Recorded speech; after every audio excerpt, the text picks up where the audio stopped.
जो गरीब होय ना वो अपनी आदत से गरीब होय.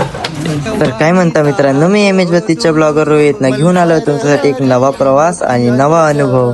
त्यानंतर आम्ही कुठे चाललो आणि कशासाठी चाललो ते जर जाणून घ्यायचे असेल तर आम्हाला फॉलो नक्की करा आणि ह्या व्हिडिओला कमेंट करा. सकाळीच आम्ही सगळे घरून निघालो, ऑटो करून बस स्टॉपवर आलो आणि तिथे नाश्ता वगैरे केला आणि निघालो वर्धेकडे जायसाठी.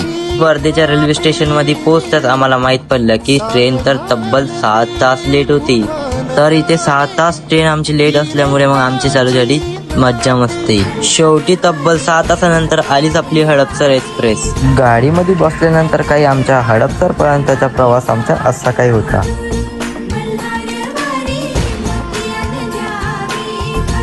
4-5 तासानंतर आम्ही हडपसर स्टेशनवर पोहोचलो आणि त्यानंतर पकडली आम्ही सिटी बस. पुण्यामध्ये जाऊन मस्तपैकी वडापाव खाल्ला आणि निघालो जेजुरीच्या दिशेला. जेजुरीमध्ये काय काय एक्सप्लोर केलं ते बघासाठी तुम्ही फॉलो आणि कमेंट नक्की करा.